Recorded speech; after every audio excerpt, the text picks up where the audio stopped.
Charles, that's the beloved 80s classic, Africa. Well done. But I got to apologize for the slightly rushed opening. When you said Queens, I got on the F train. I almost didn't get back here in time. I had no idea what you were after there. No, I mean, this is just growing to the repertoire of incredible talent that you've put together here. I mean, this poster really, I mean, people can't probably see it as well as I can see it up close here, but you might want to expose some of the mystery behind, who these different people are in the shot, because it's really, it's a straight up classic. Well, thank you. You're far too kind, Charles. This is a film that I'm not familiar with, African Queen, and we've spoken many times about how I'm usually getting the best results from movies that I really like Terminator and stuff like that. But the 50s aspect and the comic booky nature of it really appealed to me. So this was a definitely excellent suggestion by you. Of course, we've got the stars of our show, Bill and Hillary Clinton. Hillary over here, you mean? Yeah. There. Right, yeah. And we did, I don't know, we could be crossing the line here, but there is one African queen that we had thought about featuring in this poster. How did he get in there? He's just hanging on by the ledge. And then this is someone who we've added, which I would absolutely bet $1 that nobody watching right now, with the possible exception of you, even knows who this person is. Well, and that's actually part of her, in quotes, genius or evil genius. So I mean, we're going to be telling the story as we move to the next level of exposing this criminal syndicate. And the best crooks, what they try to do is hide behind the scene of the crime. They may return to the scene of the crime, but they don't. They do return to the scene of the crime? Standard, I believe. Oh yeah, that's the saying. They always return to the scene of the crime. Right. So this is somebody who is now, I want to say, 75 or thereabouts, but long ago was plucked out of relative obscurity. She had a nice pedigree, rich family in Norway, a doctor, by this goofball crook called Maurice Strong, who thankfully is still dead.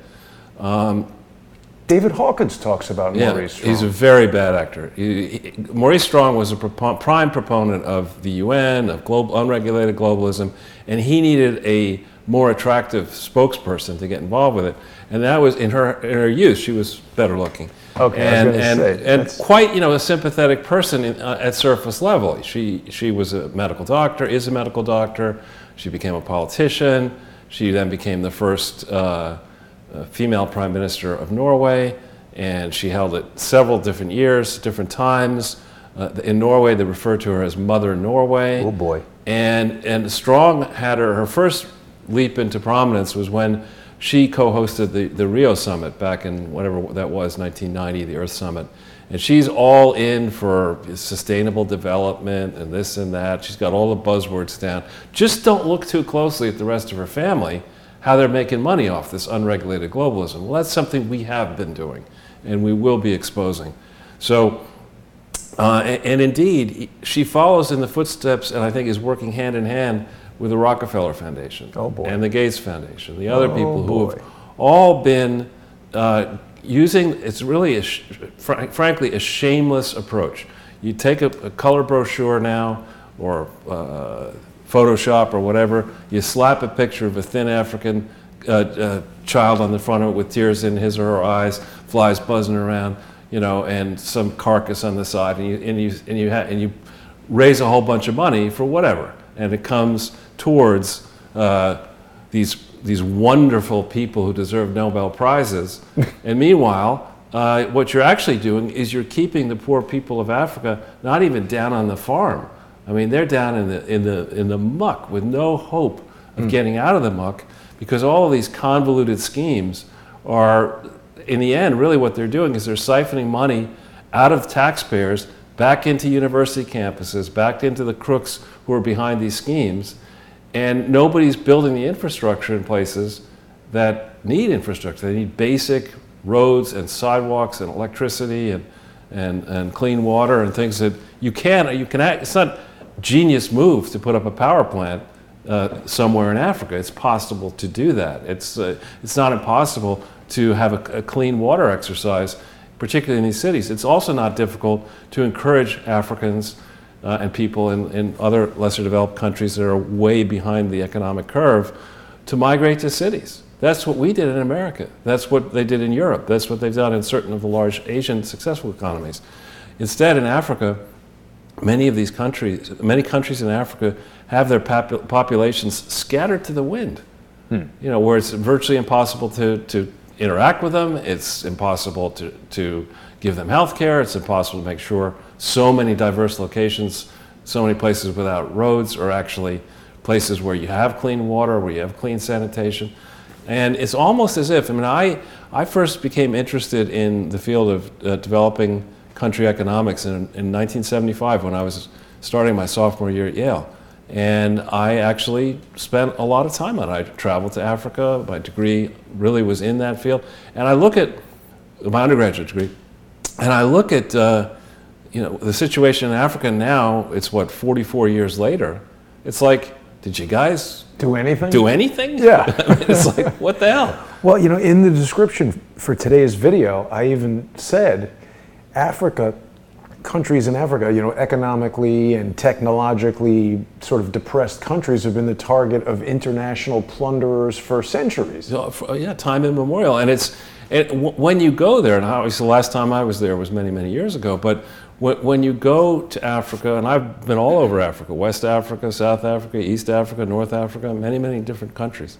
And it's the people I would always meet were wonderful people, cheerfully accepting their lot, many of them.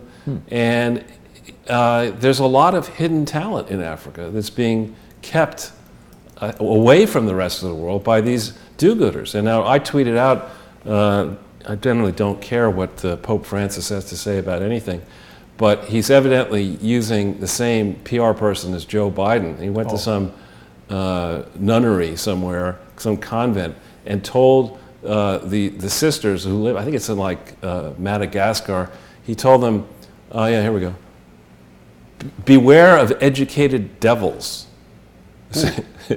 Okay, so what are you, Mr. Pope? Exactly. Are you educated?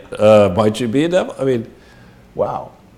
But seriously, the stuff that we have been trying to sell, in quotes, because we're not really selling it, across the poorest countries in Africa is so wrong from an economic standpoint. If you get Mark Zuckerberg turned it to be a billionaire, arguably some would say by stealing what were they called, the Winklevoss twins stuff. But if you could go to Harvard and become a billionaire in less than 10 years, don't tell me that there aren't a lot of very smart, talented people locked down on a continent that is beautiful. And that, don't try to tell me that it's hopeless to have economic prosperity in Africa, because that's obviously wrong. Right. Yet, what I call them, the charity thieves, the Clintons, and now Obama's getting into this business of trying to milk international NGOs for projects around the world. Certainly, Gro Brundtland is, a name you're going to hear a lot more about in coming days, weeks, and months. But she's the architect. She's, in my mind, Dr. Evil. She seriously. To go, and we're going to show the difference between Norway and some of these other countries. Norway is a place of 5 million people. She should have noticed that as head of the World Health Organization, she might have noticed that in Norway, everybody has clean water.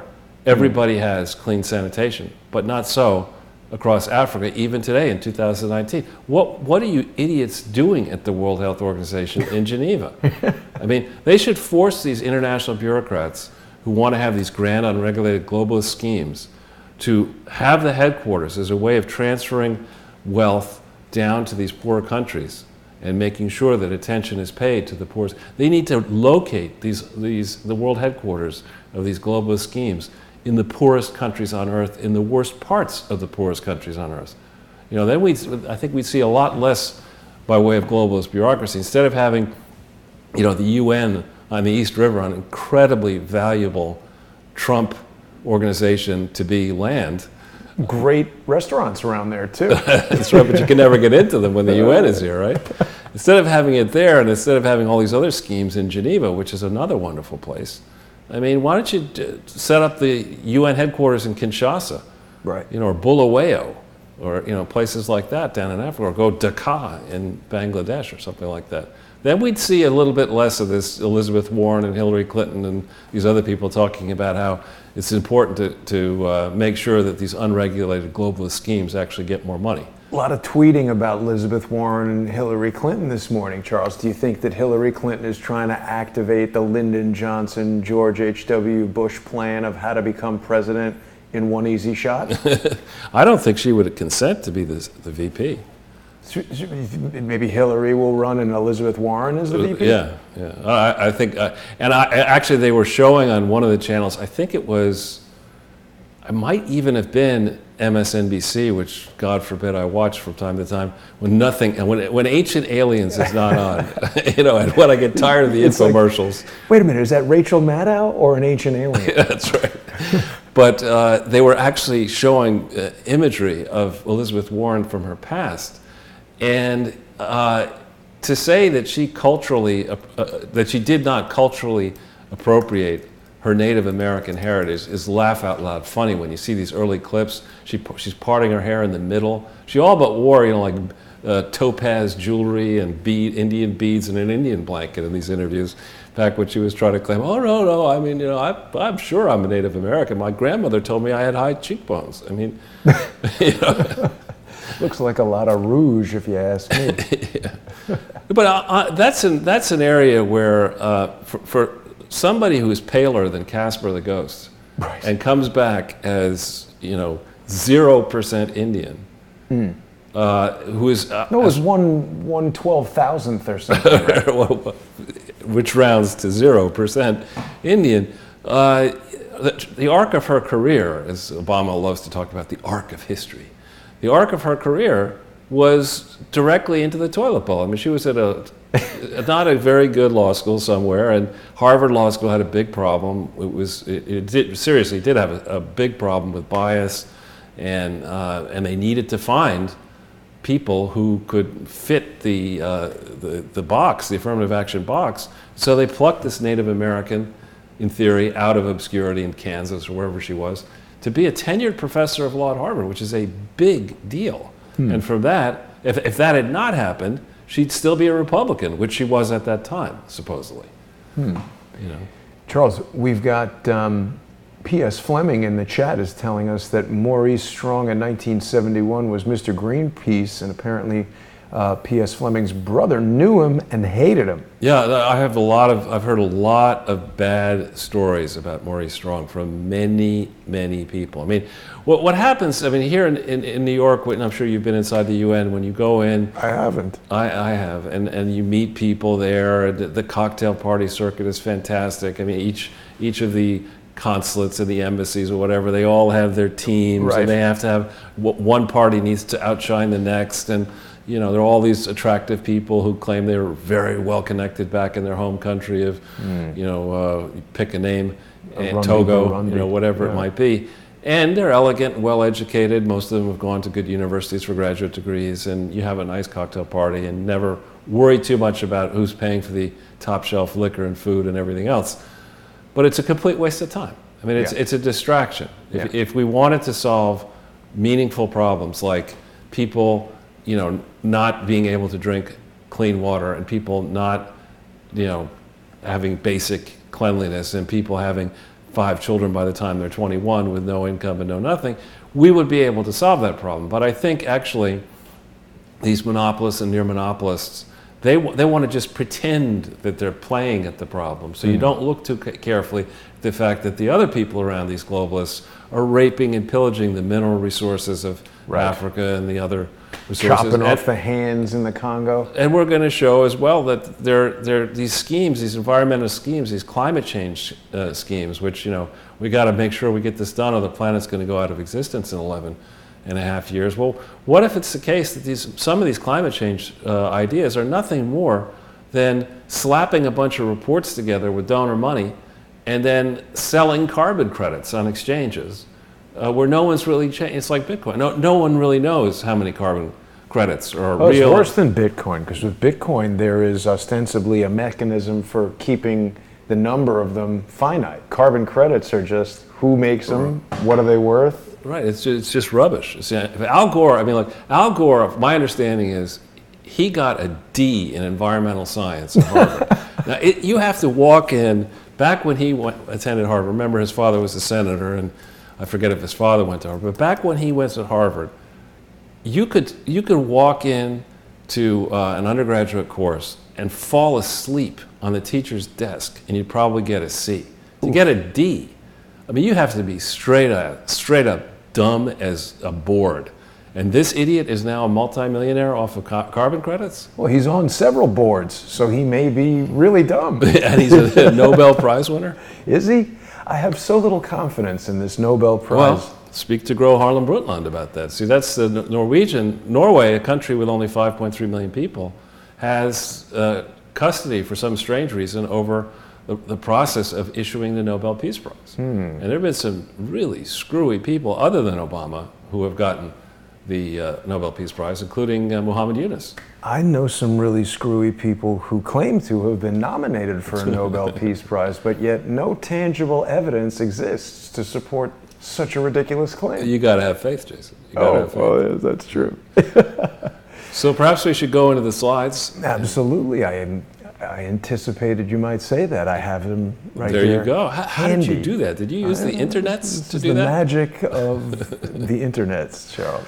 Yeah. So as I've been on this project now with you for a while, and before you, starting in February of 2015, I've been trying to turn ideas for a book title over in my mind, and I'm leaning toward this idea of having it perhaps be charity thieves, because that's what these people are. They're thieves. They are stealing tax revenue from the various governments around the world that should be taxing these corrupt criminal enterprises as businesses or as income.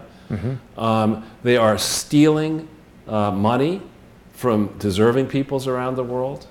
They are, and they're doing it in the guise of charity. And when you tell somebody, well, my foundation is going to do X, Y, and Z, right away, if you know the person and you know their background and they start talking about having a foundation, you assume that people have got some serious coin. I mean, you don't need to set up a foundation to send $100,000 to Yale. You just write a check. Yeah. The second you start having a foundation and you've got staff and you're doing international operations, people assume, my goodness, you're a substantial individual. Maybe I should, cut this person some slack. And I may not like the fact that they seem to have made their fortune in sex toys, but which is the case of one NGO we're going to be talking about at a later date. As long as they're not underage girls, sex toys is a fair business. The combination of a sex toy empire and international abortion providing clinics, which get money, substantial sums from the U.S. government, is not a good mixture. No. There's the potential for abuse there. We'll pay money to have this girl have an abortion, instead force the girl to deliver the baby. Now you've got a slave, two slaves. You've got the mother and you've got the baby. The potential for abuse in this area is just massive because we let our guards down. It's a natural human thing. I think it's how magic works. The magicians figure out, how the mind is actually going to handle something, and they're able to make you believe you've seen something that you didn't really see. Similarly with charities, you take Elton John and you take Bill Clinton and you take some other person and you tell them they're associated with a charity that's going to help AIDS sufferers across the world, people say, oh yeah, that makes sense to me. Elton John, I mean, why he wouldn't waste his time on this? And, Bill Clinton, before we took some of the bloom off his rose, people would say, well, he was, America's first black president, and America was thriving, and he started this at a young age. He's devoted himself to public service. I mean, you lower your guard, and the guise of charity allows you to fly around the world, go get inside doors you shouldn't be allowed into. And if you allow, and shame on governments around the world for not enforcing the laws that were thought through pretty well. It seems to be a really sort of prevalent problem that charity fraud is just not looked at. I think that might change soon, I hope. Yeah. But the extent of it is so large. I mean, it's one of these things. I told the story of my friend who since passed away, who actually hid an elephant on his property. Yeah. You know, and with him, anything was believable. Actually, he was a very interesting guy. But was he hiding it in the room so people would be like, "How come you're not talking about the elephant in the room?" No, he had a 20-acre parcel, and he had built a castle with his bare hands, and a real. What? It's called Wings Castle. He built it? Yeah, you can look it up. It's called Wings Castle. And he was very handy. He was not much of a student. He was a recovered alcoholic, sober for decades, and really, really gifted with his hands. There it is. Wow. And he built every piece of that himself. I mean, this looks like something that would be at Disneyland. Well, it's a straight. People come from around the world to visit this thing. It's a bed and breakfast. It's like a tourist attraction. Well, now I guess it's changed since after he died, but in this garden was the elephant, and that if you hold that view for a second, he got really, really mad at me because I forget where my old house. I think my old house is here. You could see it in his view. He's like, "You're the asshole who spoiled my view." Peter, come on. Nice to meet you. I can't make out the elephant, but perhaps people can. No, there's no elephant in this picture, in these pictures. But anyway, the point of this is that if you want to commit fraud, you don't want to just steal 10 cents. I mean, if you're going to commit fraud, you want it to be a gigantic fraud because you're going to involve so many people, including regulators in it, that the regulators and the machinery that's supposed to police fraud is going to say, we can't do, if we expose this, we expose ourselves. And that's what's so genius about the Clinton and Obama and Bush charity frauds, is that by the time you think through how many people were either stupid enough not to see this or remain complicit in covering this up, you get to a place where people might say, well, we can't, for the good of the country and the image of the United States of America, we have to try to brush this under the rug. Yeah. Bullshit. That is not right. Right. We have to expose these people. People they're saying that Felicity Huffman, for her role in the college scandal, needs to go to prison for a long time. Well, Felicity Huffman needs to go to prison for overpaying USC to have some dumb kid of hers get into USC. Didn't she say she wanted her kid to have a fair chance? Right, exactly. Like, dude, you should go to prison for being stupid. Right, yeah. Oh, man. The Moriartys have told me that in Texas, Charles, there's a law called the deserve to be shot law, where if 12 people in the jury decide that the person deserved to be shot, you're free to go. Is that right? I don't know if that's true, but that's an amazing law. But so the types of things, when we think about it, and I'm not somebody who just complains about things. I also try to move people along to get problems solved, and I'm talking to various people about this idea that, if we want to truly help, there ought to be a way to harness honest companies that know how to build roads, that know how to build power plants, that know how to construct clean water systems. El Chapo's people are very adept at making tunnels. We could get them involved. Not them. And also transferring the technology to the citizens. What we don't need to do here is have a whole bunch of expensive people from America get on business class travel or private jets or whatever and fly to some remote portion of Africa and then say, well, I got to live in a mansion. I'm in Africa now. You need to have teams where you're finding talent, local talent, and you create easy tests. I mean, after all, we have built roads all over the world. Our climate is extremely hot and extremely cold, extremely high, extremely low, wet, dry, you name it.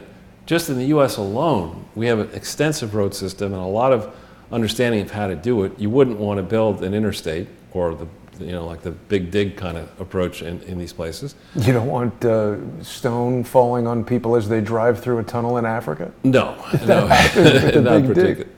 But and I'm not suggesting that I have the knowledge of this road ought to go there or this power plant ought to go there. But instead of designing, doing pilot programs where, as Chelsea Clinton decided to do, where teenage girls in rural Tanzania would share reusable menstrual napkins. What? That's one of her accomplishments. Oh. How about a road You know, how about a power plant? Well, like, can't they get like the OB people or the Tampax people? It's like why do they need reusable? It's ridiculous. I mean, it's terrible. absurd. I know, it's absurd. But it's in their Clinton Global Initiative description of their accomplishments. Anything you can put in a vagina, we're all over it. It's really awful. Yeah. So, I mean, you go back to base principles and say, no, people need a roof over their heads, they need a toilet that works, they need a shower that works, they need a refrigerator, they need physical safety. It probably isn't the wisest thing in the world to have people scattered all across Africa and not congregated in cities the way they are here in the US, Europe, and other rich countries.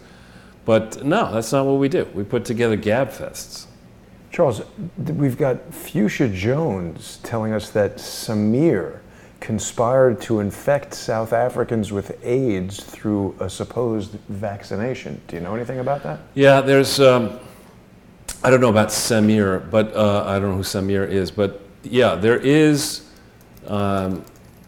long been suspicion across Africa that these doctors who come to try to, quote, help, and I'm talking going way back, are not there to help you. They're there to sterilize you. They're there to kill you. And there's a certain amount of truth, I'm told, to that the African body type is far more complex than, biologically speaking, than the Caucasian body type. So that if you wanted to test a drug that might have a global market, you'd much rather test it on an African person than on a Caucasian person. Yeah, that's what I was told by PhDs and medical doctors. I don't know if it's true, maybe it's wrong. Was that James Watson who told you that? No. Because I've heard some stuff like that from him. It was Hillary, yeah. No, and so... Jimmy the Greek, he's a PhD. Yeah, right. But there were episodes in South Africa, great suspicion of the government actually, was criticized harshly by Bill Clinton for not going more aggressively, for not taking money more aggressively to fight HIV and AIDS. And indeed, they had a leader who, I forget the person's name, but they had a president of the country who for a time was arguing that AIDS wasn't a real thing. And that didn't help his credibility. Weak argument. But the problem, you see, but the issue though, I think what the person was more likely saying is that the health system in South Africa was not to a place where they could have such a gigantic influx of HIV/AIDS medicine come into the country with not enough doctors to really suss out who has HIV, who has AIDS, who has other symptoms that may suggest AIDS but are not AIDS, or suggest HIV or not. A pregnancy test administered certain ways in Africa can show up as HIV positive. Whoa. Even though you're not HIV positive. So there are people who look at all this, and I've talked to some of them and said, wait a minute, what's really going on? Why are the HIV prevalence levels so high in Africa and still so low in the US, in Europe, et cetera? What's going on here? I mean, how do we know there really is this degree of HIV? Well, particularly given you've shown us charts of how few doctors there are in some of these. So, like, what degree of accuracy are these tests? I mean, this is basically what you're getting at. Right, and you think back to the basic, I like to think about business models. I mean, the business model to steal money in globalist schemes starts with the gullible. You know, you get some, people figure out, well, let's interview 10,000 bartenders and see who we can pick to be a congressperson, and you get this likable, bartender who says these crazy things that are, in the beginning are engaging and funny, and you say, oh, that's interesting. So you need to have, the worldwide audience for this stuff is gullible. So you need to have something that sounds like, yeah, exactly. Yeah, something that sounds like an argument for giving government more control over a country or your life or more of your money. You need somebody who speaks idiot. Yeah, exactly. Yeah, delusional idiot. So, this idea of there being a global HIV/AIDS crisis, perhaps there is, but it's really part of a wider health crisis, which is not being solved by the World Health Organization and Columbia and Harvard and Yale pumping out idiots like Chelsea Clinton to get a master's in public health. If she really wanted to help, she could be a scientist, she could be an actual medical doctor, but no, she just wants to write these turgid books, which are basically arguments for her to have more control and more money and more prestige for not really helping too much. Well, the most helpful thing that Chelsea Clinton could do is shut up and go away. Stay home and bake cookies, which is maybe what Hillary should have done.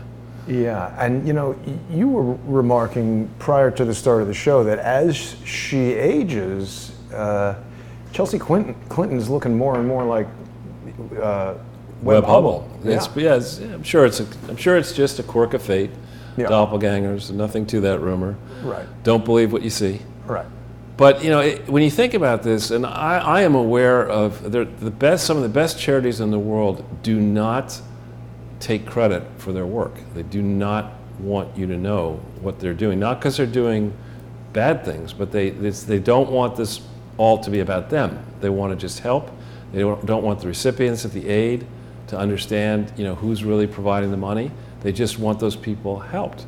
And you look at that, those deserving people, you look at that approach and you contrast it with this, my foundation, I, me. Every one of Bill's books is, about the post-presidency is my foundation, I did this, I did that, I did this, I did that. He wasn't even a trustee.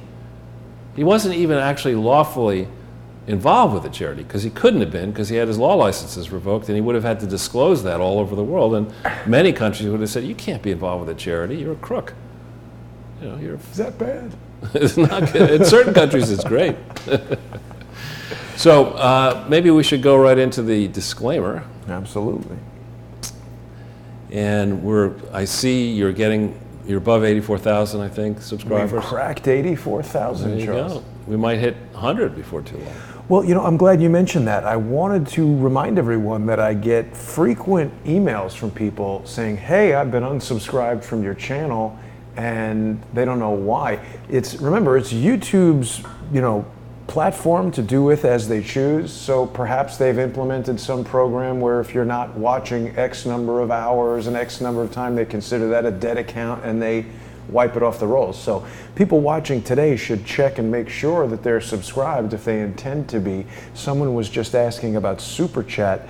Super Chat is available on Crowdsource the Truth too, but really the best way I think for people to sponsor the show is to visit subscribestar.com/crowdsourcethetruth or patreon.com/crowdsourcethetruth and become a sponsor on there. It's going to give them access to lots of exclusive content.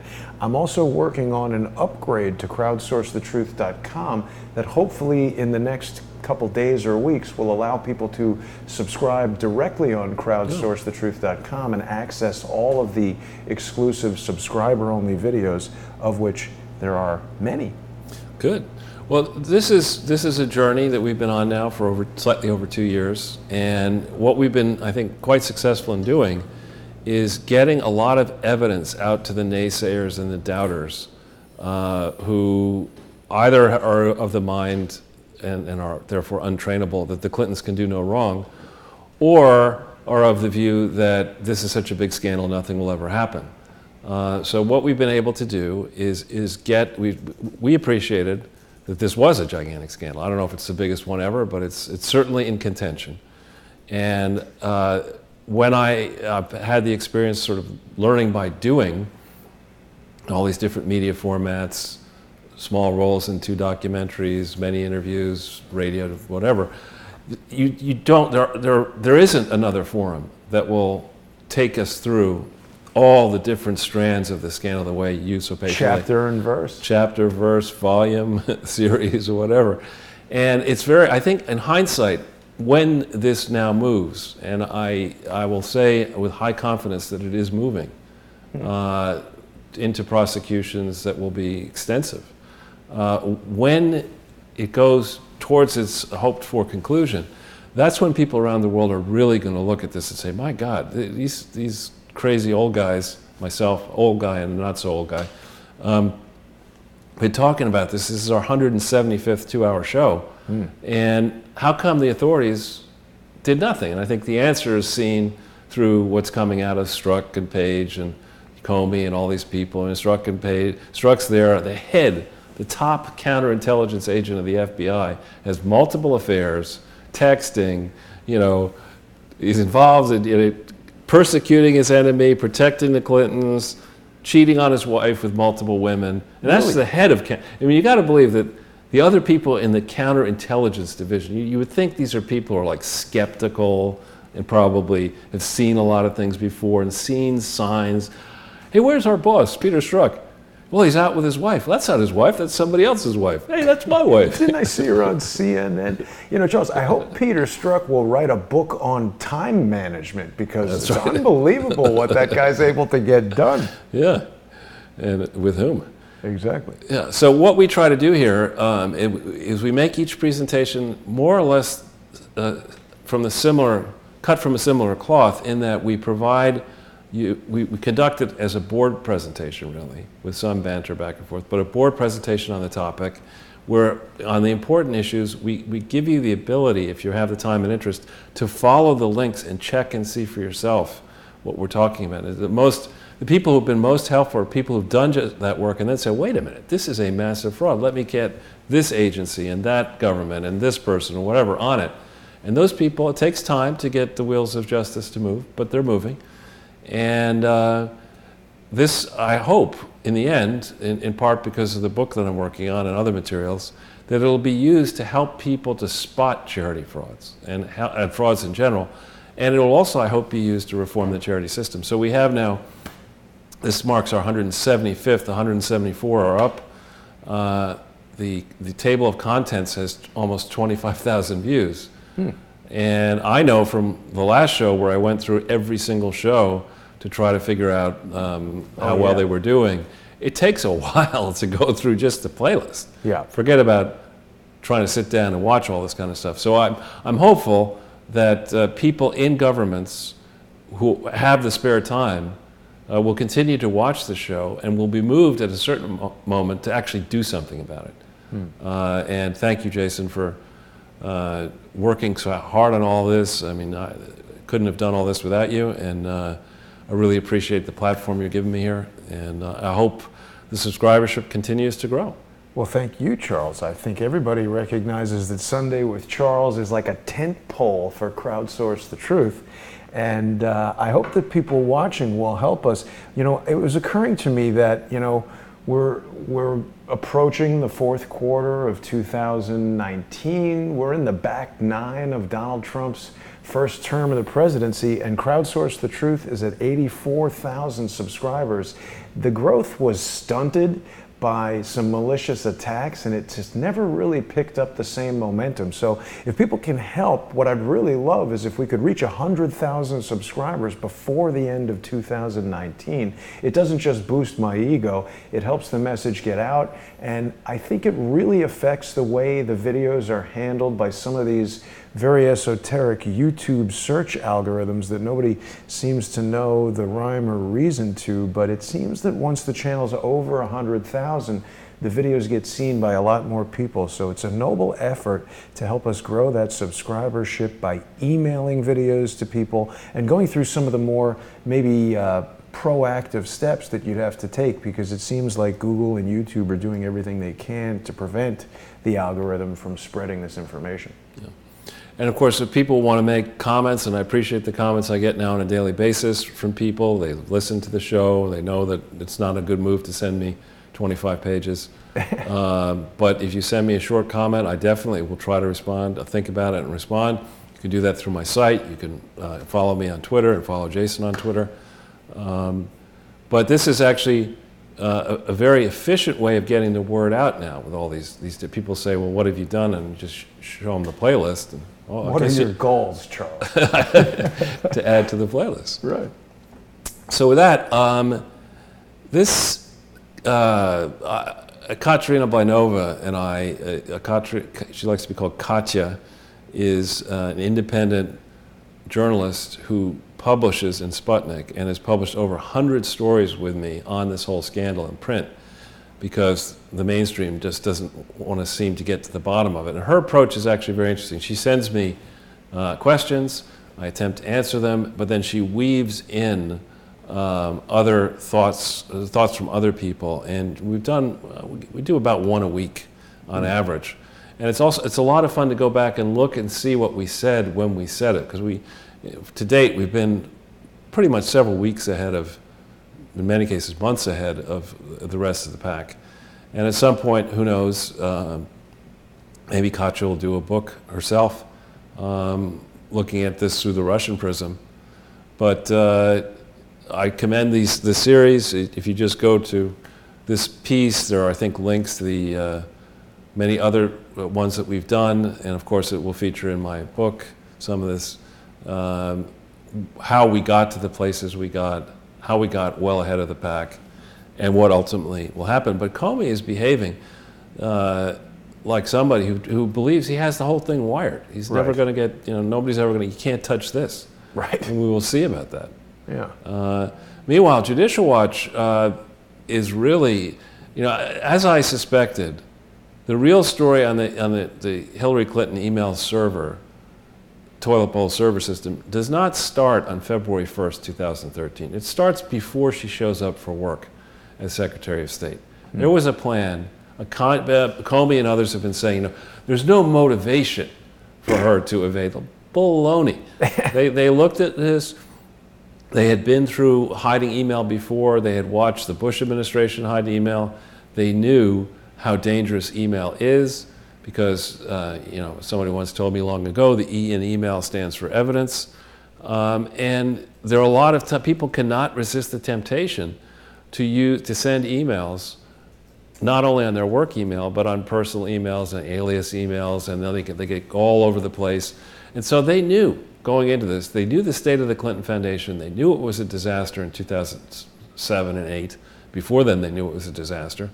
And they knew that they were going to milk the State Department and milk Hillary's contacts through the Clinton Foundation. So they had to have a way of communicating that wouldn't be in real time trapped by people who might look at this and say, wait a minute, the Clinton Foundation is stealing billions of dollars, including maybe some of the billions of missing money that disappeared out of the State Department that we didn't keep track of because there was no Inspector General when Hillary Clinton was Secretary of State. So this story starts well before February 1st when she leaves. But what Fitton has gotten into and Judicial Watch has gotten into is that the State Department knew there were problems. As the real journalists were trying to find out what actually happened in Benghazi and elsewhere, they knew that they were not getting at the state, that Hillary was conducting business outside the normal channels. And instead of disciplining her and her people for doing that, they cooperated in obstructing the inquiries that did occur into Benghazi and other matters. And Fitton is hot on the trail here of exactly how many people at the State Department still are resisting publishing this information that is the property of we the people. And so he and his organization are doing fantastic work. Charles, speaking of resisting, YouTube continues to resist this extremely excellent video of your investigation into Hillary Clinton's bathroom server. I just put Mrs. Bill, Charles Ortel into the search on YouTube, and I just couldn't find the video. So many other videos. I have to search on the Jason Goodman YouTube channel to find it. It only has 7,000 views. This video should be blowing up the internet in the same way that your suggestion of utilizing BleachBit ultimately blows up Mrs. Clinton's computer there in Chappaqua as Barry Goldwater looks on approvingly, instructing Mrs. Clinton to keep her mouth shut. Yeah, no, that was a great effort on your part. Thank you. But anyway, back to the slides. Back to the slides, yeah. There is today in Zero Hedge, I think, or yesterday, there is a new lawsuit being brought against Mueller, alleging that he was covering up Saudi involvement in 9/11. And they're just looking at these three people. Laughing. Yeah, they're behaving as if it's an inside game, they're profiting from it, the rest of the American public is so stupid we'll believe all this crap, and meanwhile they're lining their pockets. We don't yet know how rich John Brennan and Clapper are, but Mueller's worth over $10 million. Maybe he had some family money, maybe not. Unbelievable. But this is just unacceptable, and I do think the question, and I've been to Saudi Arabia 3 times, and hopefully I'm not going to have to go back there. It's not, if we're going to go down a list of countries that we might want to help, particularly now that we are the world's largest energy exporter, why would we say, well, let's think, the people who want to get in bed with Saudi Arabia and China Those are the noble people. You know, China has camps in which millions of Muslims are held against their will, lockdown conditions. They treat their workers horribly. Saudi Arabia, no foreigner has any rights, basically. And the royal family can, on a whim, have people executed. Yeah. It doesn't seem to me as if in this new environment where we are the big dog in energy and the biggest market in the world, that we're behaving sensibly. We should be saying, you know, if we're really a beacon of freedom and liberty and opportunity, we should be saying, look, this monarchy that you're running in Saudi Arabia, you can forget that shit. I think we should contact Bob Geldof and write a song called "We Are the World's Largest Energy Exporter." Do a fundraising thing to throw some Saudi Arabian princes in jail. Right, and the same with regard to China. Now, there is. I've heard competing stories about Epstein's the disposition of his body. I think I heard from somebody that he was cremated. Yeah. And now they're saying he's buried in an unmarked grave. But if you get cremated, do they not sometimes bury the ashes? Could be. I don't know. I don't know. But the point is, this story is, I mean, it's really, whoever's trying to pull this story off should understand that nobody's buying it. I mean, in these polls that you see of the American public, nobody buys the official line on Epstein. So instead of coming back out with more bullshit and more attempts to mislead us, why don't we just wait and see a little bit here on the Clinton Foundation, on the tentacles of the Clinton Foundation scandal and the Weinstein scandal and other scandals. Let's just wait a little bit to see what was really going on here. Because I'm not buying the official line. And the people selling the official line have very little by way of credibility. Yeah. So, ooh. Honey, what was the husband's name? Honey Sherman and the other guy, Sherman? Yeah. Barry and Honey. Barry Honey Sherman. Yeah. Well, it's an interesting story, Charles. Lots of strange things going on with Jeffrey Epstein. You know, the public information officer for the Department of Justice, Nick Biazzi, became what I perceived as quite irritated with me as I was asking him questions about Jeffrey Epstein, and then he just decided that his answer was no comment, where he had previously told me to email the questions and he would answer them. He said, yeah, my answer is no comment. So it's really disturbing how in this government, by the people, for the people, and of the people, there are these people who think that they control it and we have no right to know what's going on. It's not the way it's supposed to work. Yeah, especially when we're talking here about what to me seems like a gigantic blackmailing operation. Right. Where private individuals were allowed to benefit from blackmail, which is against the law, and where it would seem people in security services, possibly ours and other countries, were actively engaged in this behavior. And trafficking little girls and boys, I'm not down with that at all. No. And did you know that there's now been an accusation in court? Virginia Giuffre has said that Ghislaine Maxwell created a lot of child pornography. That's the first time I had heard that specific allegation. I wouldn't be surprised with this team. I wouldn't be surprised.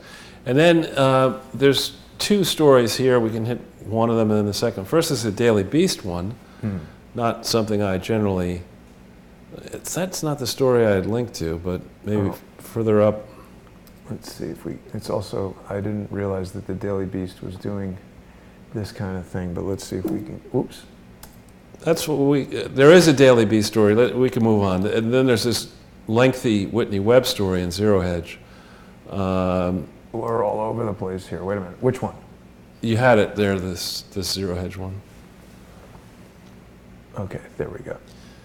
Yeah, this is a very, very lengthy piece, and I wonder, well, maybe it's too long for people to read, but it's a long piece that makes sense to me, frankly, that Epstein had relationships with various Israeli interests, various Silicon Valley interests, and that the web of depravity is a lot deeper than people might think. That it's not, the Epstein was just, in my mind, he was the useful foil who was willing to actually engage in all the sexual blackmail and make sure that people got their pictures taken and got the video produced, and others likely were involved in the arm twisting. But this thing goes on and on and on, and I would encourage people and skeptics to read it. Perhaps there are things wrong with it. I wonder who this Whitney Webb person is, how she has the ability to get all this stuff done on a regular basis. She's producing a lot of material here.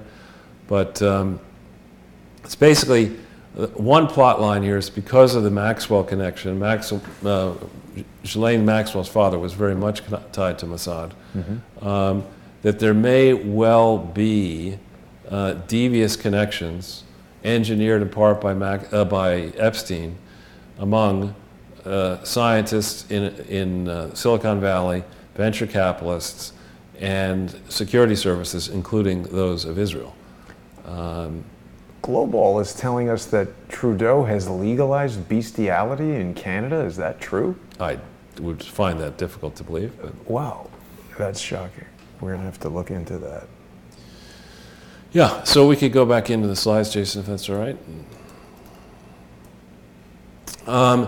The French government has announced that they are indeed making progress in the French aspect. There are these 12-year-old girls who were delivered as birthday presents to Brunel. Epstein. And of course, Brunel has gone missing. And the French have a very different approach to moving the wheels of justice along.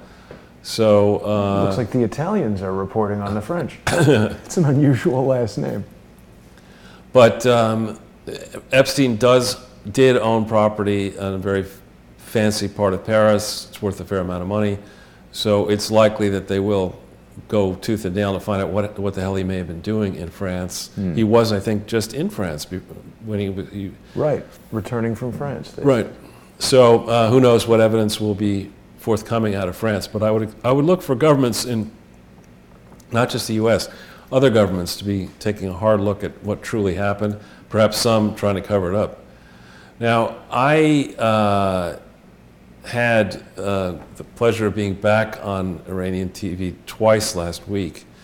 And since I was on, I think the last time was Friday, or it might have been Thursday, I forget which, they have been getting more and more aggressive. And it's almost as if the folks running the government just don't want to listen. I mean, they do not have a prayer, in my view, of toppling the United States government or tanking the global markets or besting the U.S. military. They just don't have that prayer. And the people at the top of the Iranian government have been strangling that economy, have been stealing money from the people, diverting large sums of money to their personal pockets around the world. And Donald Trump is fed up. And I think people across the spectrum are fed up with the Iranian government and what it is doing to its own people. And not to mention the fact, you can forget about the U.S. as an enemy. Saudi Arabia is, the arch enemy of Saudi Arabia is Iran. And there are a lot of local actors that are watching the situation over there, and Iran is saying, well, okay, I'm going to stand up to Donald Trump. And I've been advising them, they don't seem to be listening to me, that is, their approach is going to basically end very poorly for the leaders of that country. Then we've heard there's been a sudden change, perhaps you didn't notice it, Jason, because it's quiet between Russia and Ukraine. They just did a prisoner swap, and they're trying to de-escalate tensions between Russia and Ukraine, which is an interesting thing to watch. That's, sorry, we're done. Yeah, the next one. This one? Down here.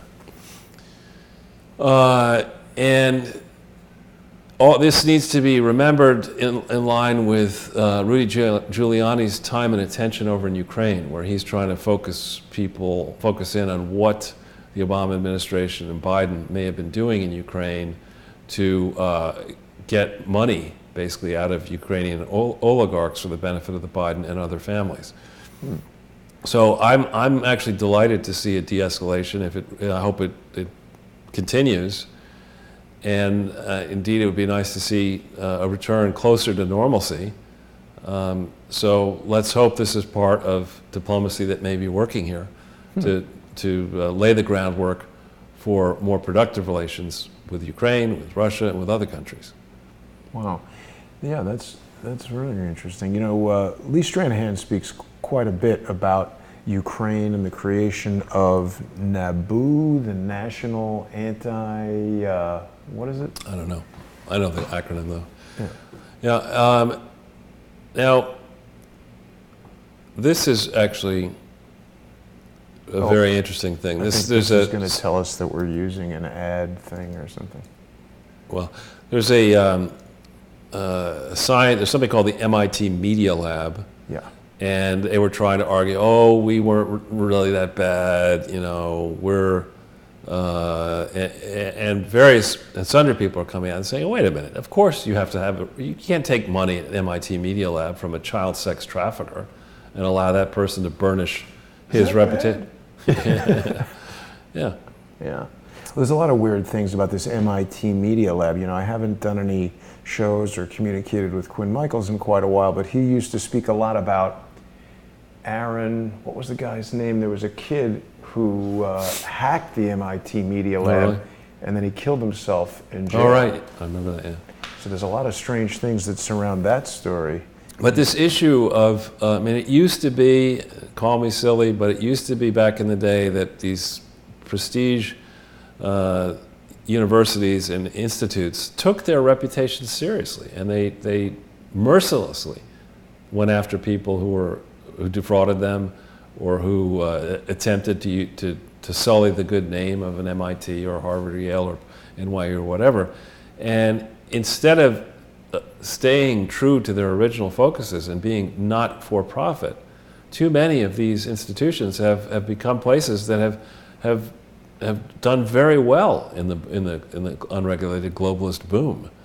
And so I think we're beginning to see people with the Felicity Huffman, you know, bribing your way into these schools, and now this scandal. We're going to begin to see a reevaluation of the roles played by these large not-for-profits and the failures by the regulators to discipline these large not-for-profits so that they remain, if they're educational institutions, they teach people. You know, these should not be a way to make professionals richer or venture capitalists richer. And it certainly shouldn't be a way to whitewash your dirty name from being a child sex trafficker to being a noted philanthropist, as some described Epstein at one point. I thought it was determined that he wrote those articles and just paid people to publish them. I mean, I'm serious. I thought I saw that. I wouldn't be surprised. Now this is dropping names, but did you see the story about Sean Connery? I saw that you put it here. Yeah, I mean, he just said, hurricane? Are you kidding me? You're not coming here. And nothing happened in Nassau. It missed Nassau, which is to the south of where the hurricane struck so fiercely. It hasn't had quite so much damage in the United States. I remember with all the stuff they were announcing, it just felt to me like a big push to sell groceries and coolers. Well, I think you have to be. I mean, I remember the Hurricane Sandy. You probably were here then as well. I was in LA when it happened. I mean, I was not particularly well prepared for Hurricane Sandy, and I mean, we had no heat for 5 days. Yeah, it was at the end of October. It was not that much food around. Yep. Now here we have people on Yahoo, which is an appropriately named website run by a bunch of yahoos, trying to make an issue of Trump policy on for-profit colleges. And this Arti Swaminathan, or however you pronounce her name, maybe I'll reach out to her, suggests she do a little study of Laureate. When Hillary was Secretary of State, Laureate Education began paying the Clinton family a total sum of $17.6 million for Bill's role as part-time chancellor of the Clinton Global Initiative University, an entity that never has existed lawfully anywhere in the world, but continues to operate and is even setting up now to welcome Bill and Chelsea to an event in Scotland in April of next year in the guise of this Clinton Global Initiative University, which just simply doesn't exist. And where's the outrage there? I mean, the whole Clinton Global Initiative budget in a given year, in certain years, was less than $17 million. And that thing was never lawfully organized either.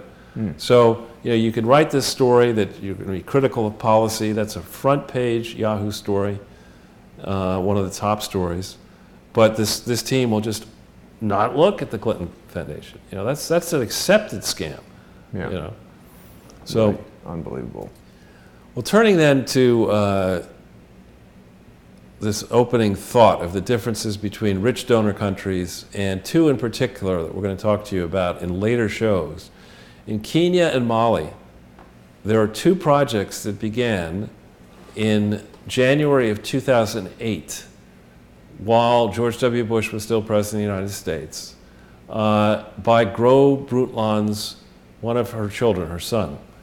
And the paperwork for this thing is called the Voss Foundation, Voss Water. The son was very much involved promoting this ridiculously overpriced tap water, which was supposed to come from a spring in somewhere in Norway, but in fact came just from the municipal water supply. Really? Yeah. He gets involved. They're trying to promote this idea. They're trying to get the celebrities to be seen drinking Voss water. And they come up with this idea of doing a foundation and have their projects be starting in January of 2008. But they don't set the foundation up until June 6, 2008. And we'll have a lot to say about that process because it's really a case study in criminal inurement where you have a picture of Voss water there with Elon Musk and Jack Ma. Dope. I mean, what's his name?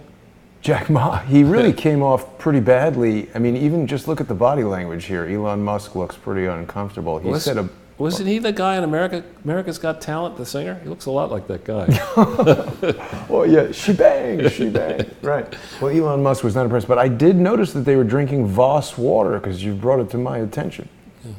So, that's a case where a failing water company needed to expand its position, so they create a fake foundation, get celebrities interested in the idea that they're helping in Kenya and Mali, and do all their paperwork incorrectly. And then ultimately sell the Voss company and their interests out to a suspect Chinese billionaire tied to the Communist Party of China. In 2016. I wonder if he knows Jack Ma. Well, this is just as Hillary is gearing up, in theory, to ascend the throne. This thing gets sold in January of 2016. But let's just take a second on this and look at the differences between the United States and Kenya and Norway and Kenya and Mali. The U.S. is a gigantic country, big population. Norway is 5.4 million, Kenya 48 million, Mali 18 million. How many people in America live without electricity, Jason? Looks like none. In Norway? That can't be right, but it's probably too small to count, sort of thing. No, it's none. And in Kenya, it's a lot. It's a quarter. I mean, Barack Obama's half-brother lives in a cardboard box in Nairobi. Really? Yeah. And why wouldn't that change when Obama became president? He didn't like him. Wow.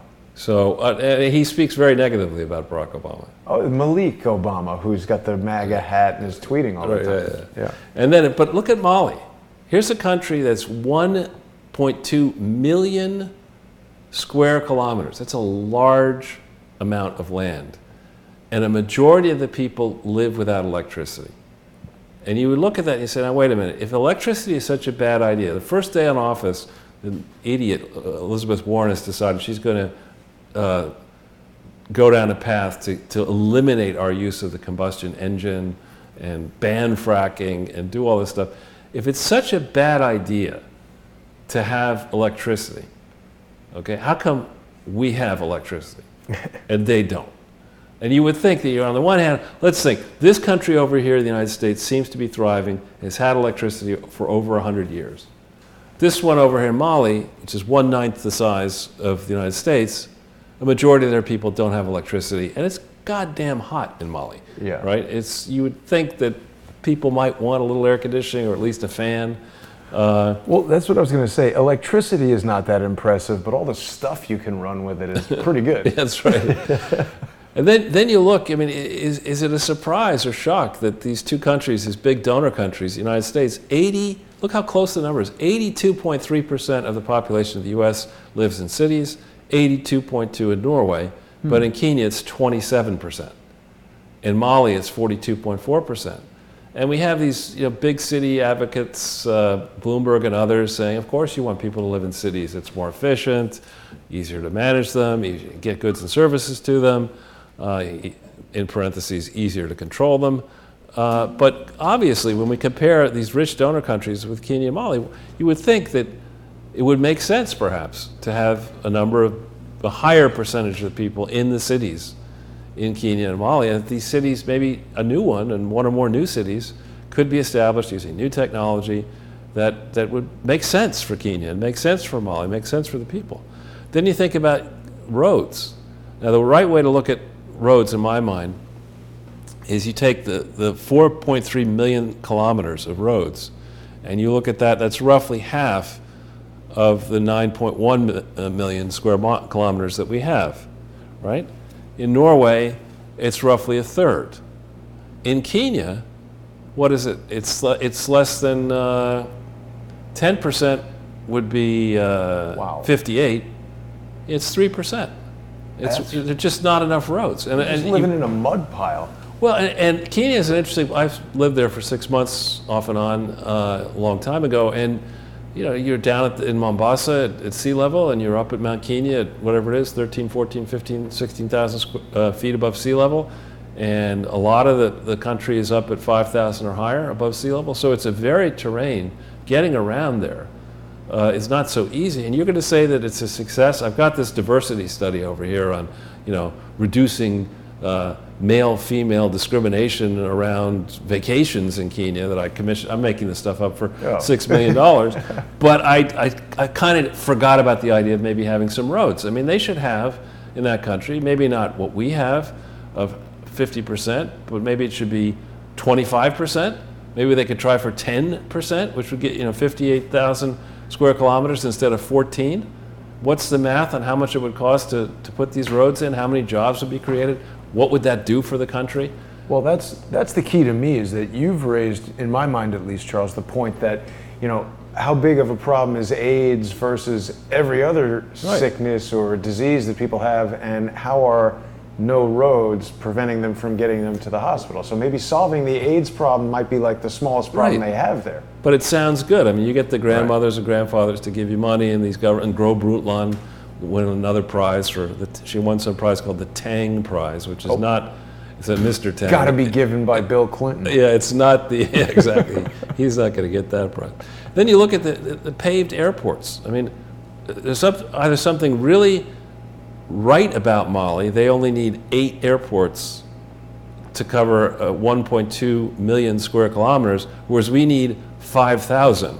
Wow. I mean, somebody's right here. Either we have too many or they have too few, but somebody is on the wrong track here. And Does the U.S. have more airports than any other country? Probably, right? I don't know the answer. I think it's number 1, but I could be wrong.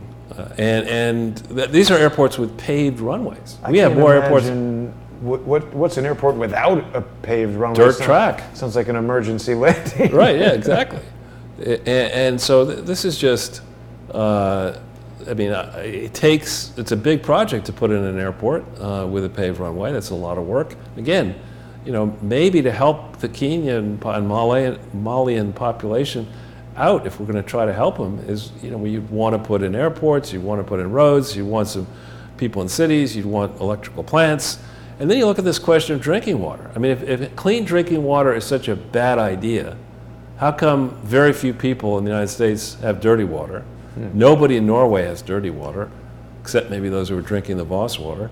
But in Kenya, 37% of the population in 2009, after all these feel-good trips that Bill Clinton takes with these millionaire, billionaire swells on private planes to Kenya, still with all this work since 2002, 17 years into it, 37% of the population has dirty water, 23% in Mali, and it's a polite way of saying 70% of the Kenyan population, 75% of the population in Mali is basically doing the business out in the open, not using toilets. I like it that you've made this category unimproved drinking water. And it reminds me of this article that I just saw recently. This is something I've been very interested in for a while. There was some new study questioning if fluoride in drinking water is safe. And I've always said, people, they say, oh, it helps your teeth. But the efficacy of fluoride in remineralizing tooth enamel is in its topical application. So drinking fluoride to help your teeth is a little bit like drinking shampoo to clean your hair. Yeah, something I wouldn't recommend doing. Correct. So and then you get to this idea of, in the CIA fact book, the entry for the number of people infected with HIV and AIDS in this country is left blank, which is kind of surprising to me, in that we have spent so much money in the United States on the issue. You would think that we might know how many people are infected and how many deaths there are, but maybe that's a topic the CIA just doesn't want to think about. In Norway, it's a small country, so it's a small number of people infected. But look at this. It's 5,100 people have it and only 100 die. That means, you do the math, that the average person with HIV and AIDS is going to live for 51 more years. That's a lot of medicine. Yeah. A hell of a lot of medicine. So you look at it that way and you say, were the drug companies looking at this as a business opportunity or a charity? And I think the answer is they were looking at it as a business opportunity. Similarly, was Bill Clinton looking at this as a business opportunity or a charity? And he brags in his various books, and Elton John confirms that yes, he went to these people and basically said, there's a business opportunity here. You're going to hook people on these drugs. They're going to need to take them for the rest of their lives. So you're not making $1,000 a year on medicine for each person. You're only making $500 or $200. There are a whole bunch of people that are going to die and not need your medicine. So do this for commercial reasons, which is hardly the charitable course that you might follow. So in contrast, in Kenya, you've got, in theory, 1.5 million people, but only 28,000 are dying each year, and it's a lot of people to die in a small country per year. But again, that math doesn't seem to work very well for me. That means these people are living, call it 60 years. And then in Mali, it's a large number again. It's a population of only 18 million, so you got 130,000. And once again, they're living for fewer years, 20 years. There's something wrong with this math here. Mama Bear in the comments is telling us that Africans are more susceptible to HIV due to the Duffy gene. Well, I don't know about that. But so then you get into areas of possible practice.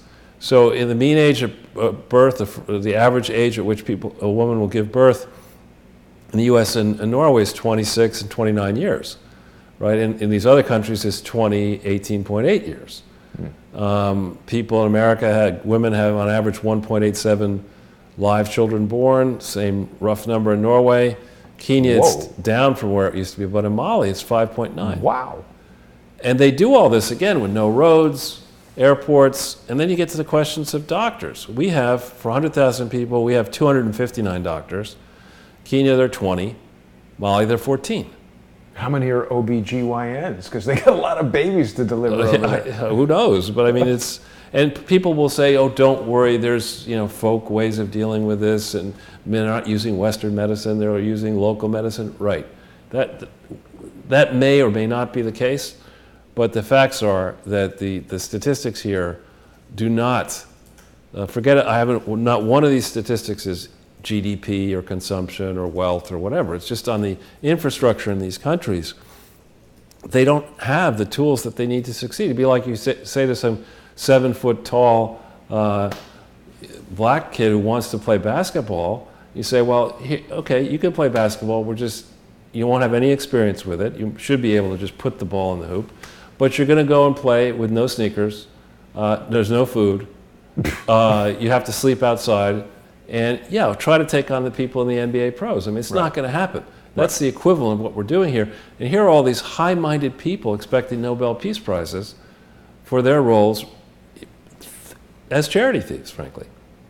Lending their names to projects that are nonsensical, that will not work, not checking the books of the charity, and stealing money in the process, or allowing your friends to get rich off of all this. And so we see our population growth rates in these rich countries are very low. We're not replacing ourselves, so our populations in Norway are shrinking, and some of these places are shrinking.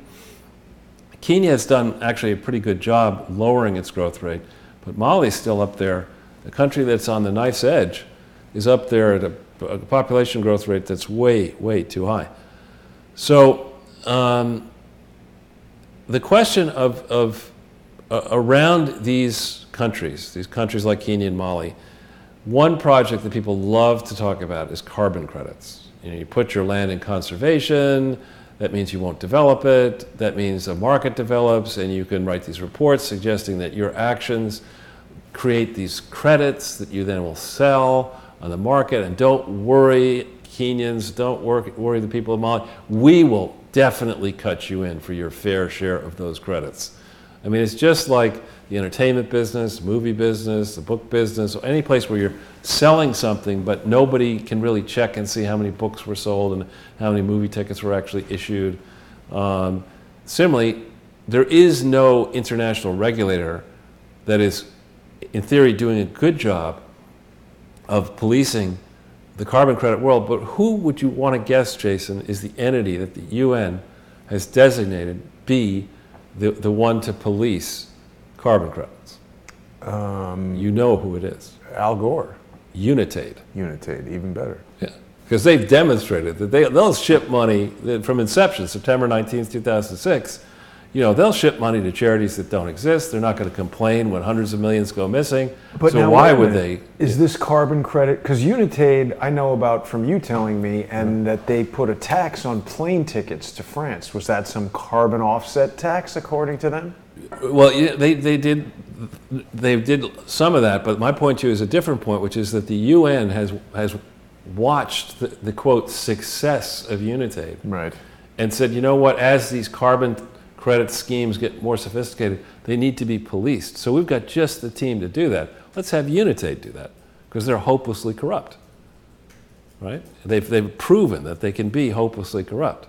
And so anytime now when we see an IRA magaziner or a consultant give us a report on a green scheme, the Clinton Climate Initiative or anything else, you need to just assume that every single line of that study is wrong. Yeah. Charles, David Hawkins has spoken quite a bit about carbon credits. He has pointed out that Al Gore was one of the founders of the Chicago Climate Exchange. Yeah, exactly. Look at his part. I mean, here's a guy, you'd say to a guy like this, if Mr. David Blood came walking into my office and said, I want to do a global carbon scheme with you, I'd say, well, maybe I'll do it, but you're going to have to change your name. We're not going to go into Africa and say, oh yeah, we'll treat you fairly. Don't worry, Al Gore, the D in environmental science idiot, and this guy, Mr. Blood, well, you can trust us. Blood and Gore? Yeah, right. I mean, we're laughing about it, but that is ridiculous right there. And the number of times we've seen people with unlikely names who are ironically involved in things that it's just a little bit too ridiculous sometimes. So we covered this Clinton Climate Initiative in an excellent, dare I say, podcast called Green Regs and Scam. Right. And I failed to put the link in. We also covered stealing money from Africa and stolen out of Africa model on the Robert Redford film. But this, somebody got this, Lindsay Almy Kohlhoff. Almy is an interesting name. I happen to be descended from that family as well.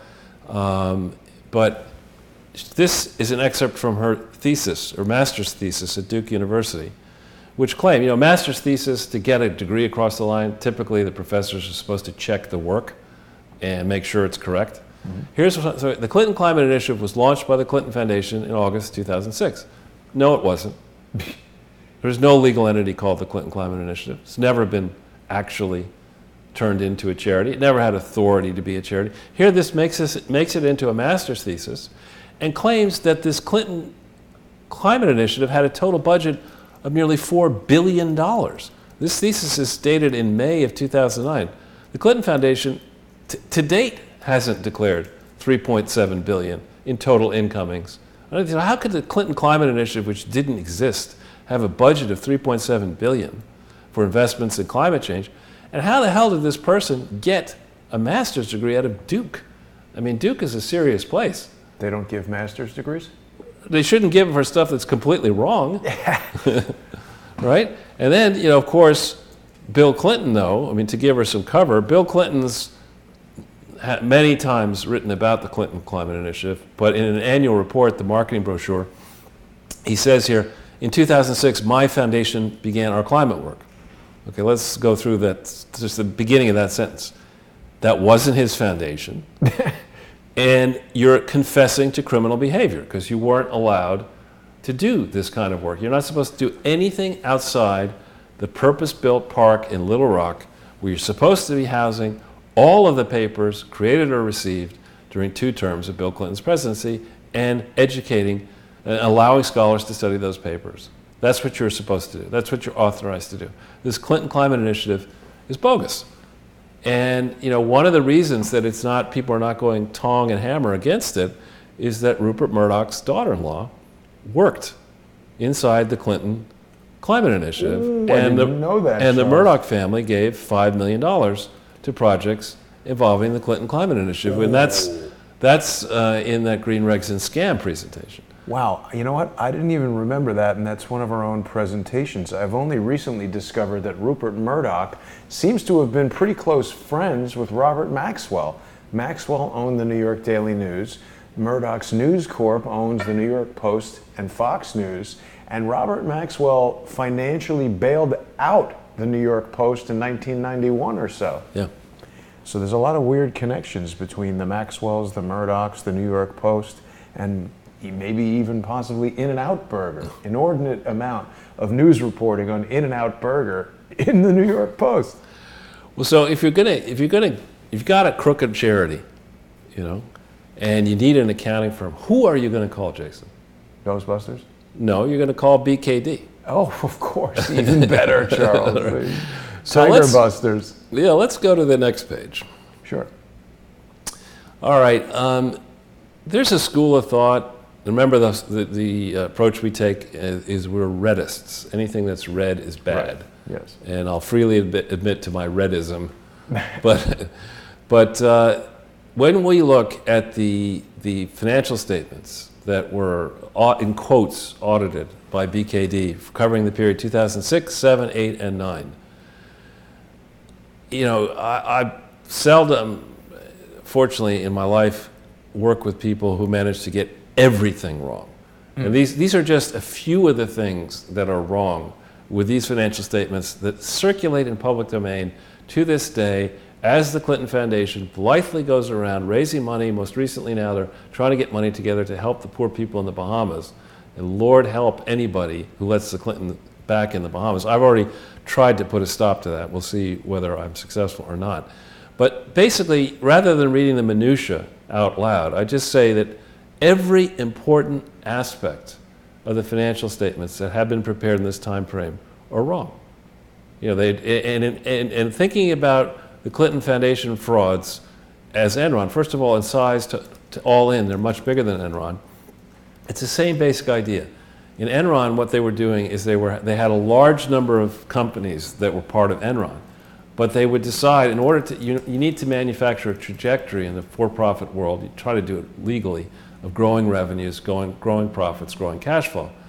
And you have to aggregate all of your activities and present them on a comparable basis year to year. So you can tell people, is there growth, is there not growth, is there improving profitability or not? And what Enron decided to do is, what we're going to do is to make our trajectory look even better, is we'll put companies that lost money in the base year, so we'll depress our profits, and then we'll take those companies out of the year where we want to allege there's growth, and we'll be able to show that there's this massive uptrend in our revenues and profits because we're taking one pile over here and a different pile over here. That's in essence what they were doing, all the while selling securities to the public across state lines using the mail and the internet and other ways and the phone. It's a massive fraud. And this is all, in the for-profit world, you expect fraudsters, but maybe... On this level, though. But, well, you do. It continues to this day. I'll go out on a limb and say, as a bet, there's at least one bank in China whose financial statements are complete fiction. That they have not gathered up all their true liabilities, they're holding assets on their books at values that are not representative. There's at least one bank in China, perhaps another one in Asia, certainly one in Europe. There could be some in the United States. So but in a for-profit world, you expect people, they're trying to amass wealth. In the not-for-profit world, you're not supposed to be doing this kind of stuff. It's really bad. Yeah, and the penalties are harsher. I just found out about this. Although it happened in February, it seems that Jeff Skilling is out of jail. And I was watching on Cold Fusion, which is another YouTube channel, a big story about Skilling is apparently starting up some new company that might be linked to blockchain technology, which is cryptocurrency. So it's like they let this guy out of jail and he's right back at it. Apparently the company is owned by his daughter. People can check that story out, but Well, it's just like that other guy who went into prison for the, what was it, ZZZ thing, the guy. M.Yas? Is that who it was? Yeah. No, that was the guy on the books. They couldn't figure out who this M.Yas was, and then they found out it was my ass. No, it's a guy who went to prison for fraud and came out and rehabilitated his life and giving courses on how to spot fraud. Frank Abagnale? Who? Abagnale? No. And the name will come to me, and maybe some of the viewers will know who it is. And then he's back in prison for fraud again because he couldn't resist it. If you're an inveterate fraudster, it's just you got a switch on in your DNA in your brain, and it's just like that's what I do. I'm a fraudster. Yeah. So when you look at this, people will say, well, the odd mistake. It's not PwC. It's not a gigantic accounting firm. Errors happen. No, this is just, the financial statements of the Clinton Foundation for the period 2006 through 2009 are fiction. They are indefensibly wrong. The fact that trustees would have sat atop this, that there would have been correspondence back and forth on this, that these things would still sit out there in the public domain, and that BKD and the Attorney General and others in Arkansas have not jumped, the Attorney General has not jumped all over, and the IRS has not jumped all over the people involved here, is an affront to the many CPAs around this world who take their responsibilities seriously of making sure they're protecting the public. The CPAs on this team, overseeing the Clinton Foundation account, overseeing the related entities that are tied into the Clinton Foundation in the Little Rock office, need to go to jail for the rest of their lives. There needs to be massive restitution paid. There need to be books written about this. There need to be standards need to be tightened. The firm that in theory audited Enron went out of business. Now, incorrectly. Arthur Andersen, right? Incorrectly. Where did all those guys? Well, they had probably some tiger trainers. and that also is the lesson. The people who are saying, well, if we put one of these firms out of business, that'll destroy the industry. No, people go from, there are innocent people at BKD, probably not the ones running the firm, but or running the Clinton account. But when you put a firm out of business, the accountants regroup and they go to other firms. Go work somewhere else. They work somewhere else. So you're not going to shut down the accounting industry by going after BKD here. But I'm going to introduce a new thing that we've not talked about in the next page.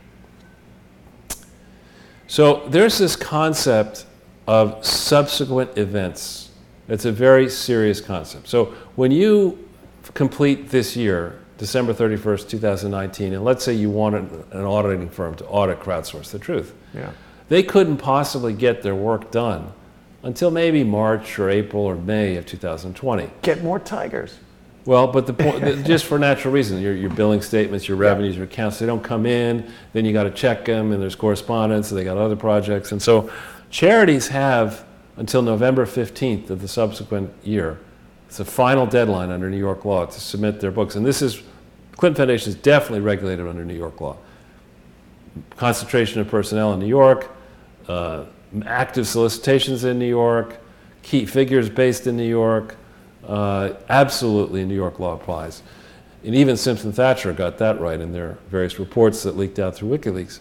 So there's this period where after a year closes, but before the books are issued, accountants have to study this subsequent event period to make sure that, in putting their work together for 2019 and 18, if, for example, a lawsuit that was threatened in 2019 matures in 2020 and gets to the level of the IRS jumping up your ass, where you're probably going to go to jail, that's the subsequent event you got to talk about, right? You can't just say, well, everything, let's just forget about all these FBI people who've been living at the Clinton Foundation, I'm making this up, since January 1st, 2020, and all the complaints from regulators around the world about it, we're just going to be silent on these subsequent events. You can't do that, right?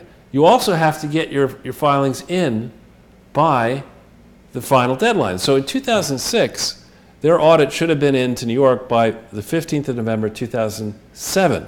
Instead, there were 374 days after the end of the period, and there's not a comment in the audit about the subsequent event period. It's just like the DOJ, no comment. No comment. No, we didn't notice that you opened up a subsidiary in the UK. That counts as an answer. No comment. Yeah, we didn't know. You open up this thing in the UK. They have no authority to do the things you've now given yourself to do. You're taking money from Unitate for an entity that doesn't exist, and on and on. There should be a separate section called subsequent events that would comment on what really happened in 2006 after the year ended, before the statements were filed. Same deal in 7. Those statements didn't come together again past the final filing deadline, which is in theory not possible in New York.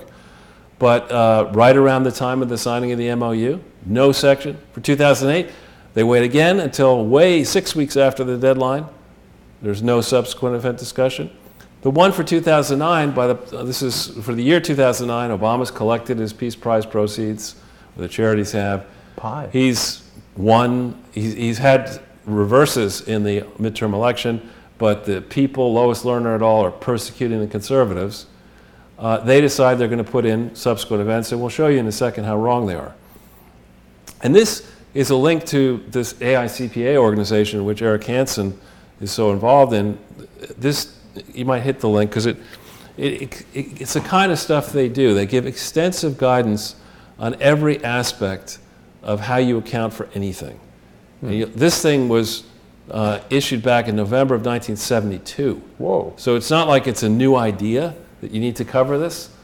To do a good job presenting the financial position of a company and its earnings and cash flow history, you've got to study subsequent events. It's a bright line requirement.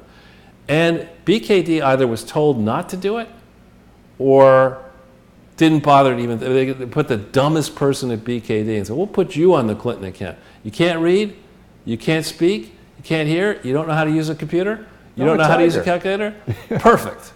All right, you're going to do the work. No thumbs. That's right. So the FBI and real investigators know how to bust down the door of Michael Cohen and other people to get the real evidence. So work papers for these audits must be preserved. They cannot be destroyed.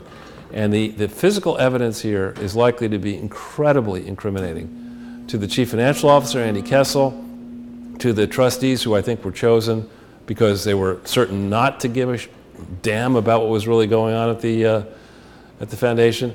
And we go down a little bit on this page here, this slide. It's my assertion that no Clinton Foundation entity, none of the many that we've talked about in the past, has ever submitted an audit that complies with generally accepted accounting principles in the United States. Not one of them. New York law, I lifted the regulation, actually says you've got to get financial statements prepared in accordance with GAAP. Statements that don't discuss subsequent events are not in accordance with GAAP. And if you produce the Enron style approach where, one period in 2009, you've got Clinton Climate Initiative, you've got Clinton HIV/AIDS Initiative, and you've got the foundation listed out, you can't in 2010 issue a report that has a different grouping than you had in 2009. That's not consistent with GAAP. And New York law contemplates this, that if you're going to have financial statements for a charity that consists of many parts, you've got to allow the public the ability to see how these parts fit together. They have to be truly consolidated. They can't be, well, this year we'll just say, oh, that's Clinton Global, that's Clinton Climate, that's this thing. You can't do that. But, because Hillary's a sitting senator, the Clintons live here, was a senator, the Clintons live here in New York and Chappaqua, they like to go to the Hamptons, are we supposed to say these rubes, these criminals from Arkansas, should be allowed to come into the great state of New York, corrupt the Attorney General, corrupt the charity world, in a place where taxes are going to be high for a while. And they're high. Right, and charities are going to flourish in this country. Do we really want to let this Clinton example stand? Now let me show you another thing, how bad it is, and this is a little bit more numbers. I'm trying to make it easy for people, and some people will freeze looking at this, but it's really quite a story. The Clinton Foundation, like any of these charities, when they say their audits are going to be issued for 2007, as I've explained, they put one presentation together for 2007, December 12th, 2008, but in their presentation concerning 2008 results, you have a comparative year. 2007 will be in that one as well. So we look at what the actual BKD in quotes audits said were the big movements in cash in 2007. What did they say happened in 2008 about 2007? What did they say happened in 2009 about 2007? And there's a number that you see all over the place here, that this new idea that there was some asset category called limited use assets, or assets limited as to use. $42.9 million went into that category in 2007. Seems high. Very high.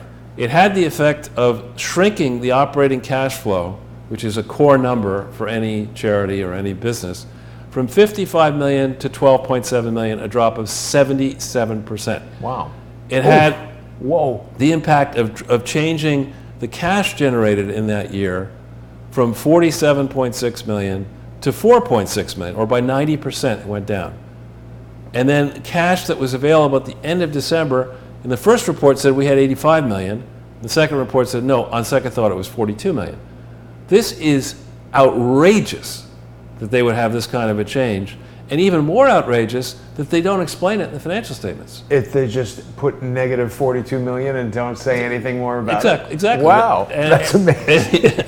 It's just incredible. I don't owe any taxes this year. I lost $42 million. Yeah, I mean, it's just, it's really incredible. You should have a separate footnote at the minimum that would explain what the hell was going on. How did you suddenly, you thought you had 85 million, so you spent like a drunken sailor, but actually you had only 42 million. I mean, what does that say about the controls of the Clinton Foundation? What does it say about this accounting firm, BKD, and the people associated with this audit?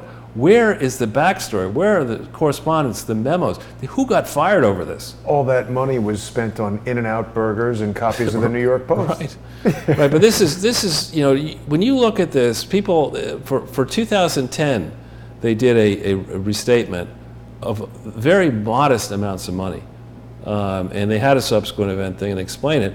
It was tiny money. So no change in net assets.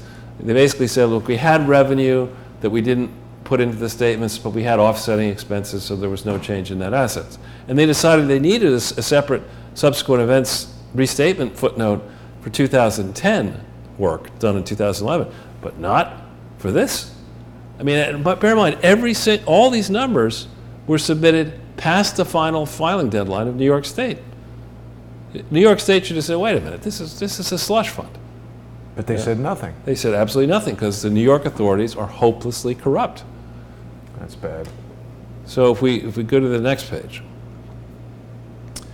The other thing is, and this is really a bit wonky, and I'll try to keep it How do you mean? simple. This is a statement you have to fill out when you're a public charity, and that's something that's controlled by the public, independent from any family. You jump through hoops. You have to fill out this Schedule A. This is lifted from Schedule A. What would make a family charity valid? It's not. If a family No cannot, such thing you as a cannot, you cannot control. Let me just finish on the public. It's okay. The public charity. The benefit of a publicly supported charity is that its donors, if they're individuals, can deduct up to 50% of their income in contributions to a publicly supported charity. But if it's to the Gates Foundation, a family foundation, it's only up to 30%. So because you're supposedly publicly supported and independent from politics and independent from any family, your donors get a higher tax benefit, which costs the Treasury more money. And this is the form that's supposed to prove that you've done the work right. No part of this form is right, okay? And they submitted this form, and each year they do a Schedule A.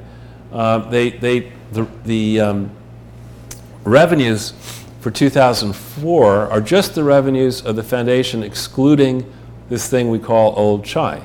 Same deal in 2005. So the revenues are wrong. In 2006, they include the Bush, Clinton, Katrina Foundation, and it should not, the way they did it. In 2007, they don't explain the $34 million that's removed in the calculation and the $79 million in 2008. But all along the way, they should have disclosed their government contributions in 2004, 5, and 6, and 7, and they don't. Then magically, they jumped to $97 million in 2008 without explanation. Wow. In the 4 and 5 period, as I said, Old Chai's results are excluded. In 6, 7, and 8, they include something called Clinton HIV/AIDS, which doesn't exist legally and operates without authority. In 5 through 8, there are a lot of initiatives we've talked about. They don't disclose the free support they're getting from the city of Little Rock and the state of Arkansas in terms of the lease for the property in Little Rock. They should have estimated that value, and they don't. And we have no way of knowing whether they've properly considered who the major donors are. They say that donors who had contributed 2% or more to the total operation of the foundation were only 86 million, and I call BS on that.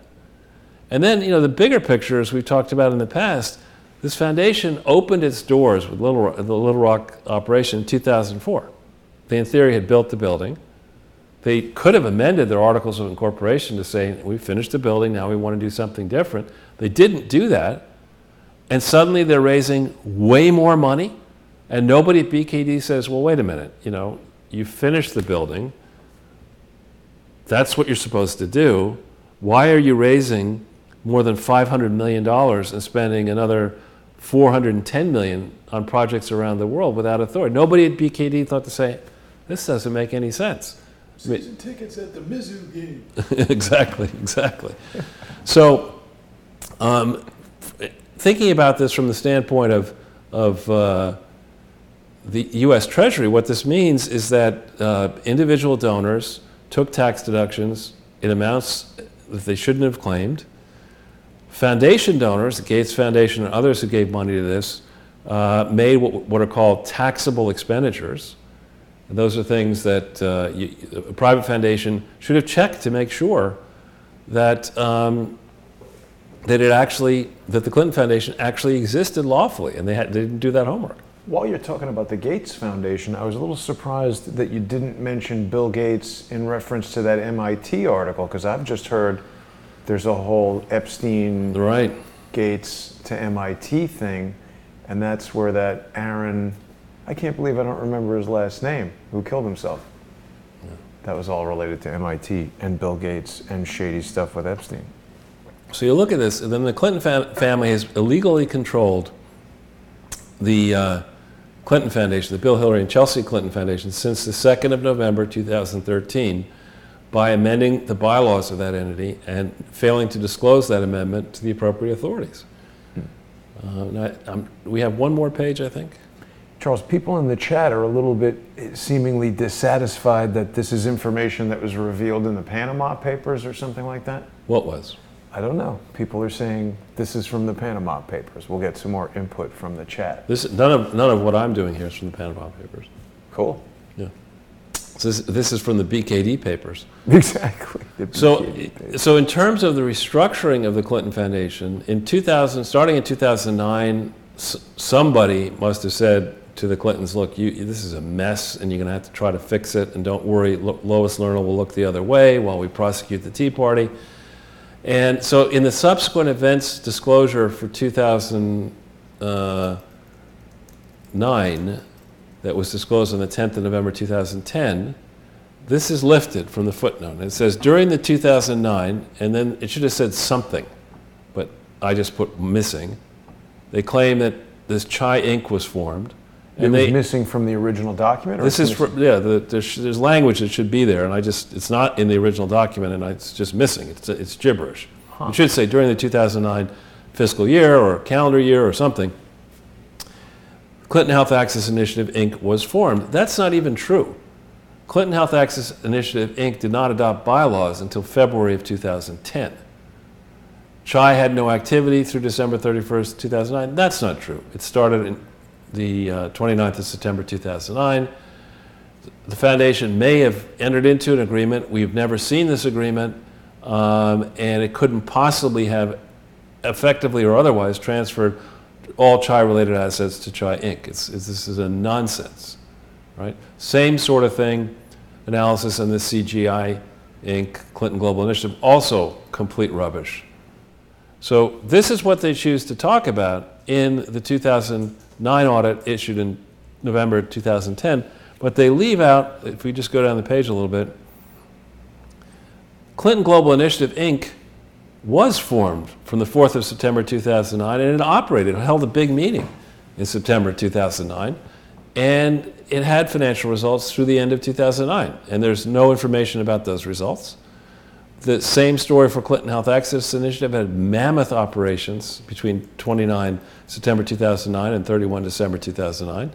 Another thing was operating, though it wasn't a legal entity, Alliance for a Healthier Generation during all of 2009, Clinton Climate Initiative, all of 2009, and many, many international entities and joint ventures operated around the world that are not appropriately explained in the 990, in the schedules that should accompany the 990, and in the BKD world-class, dumpster class audits.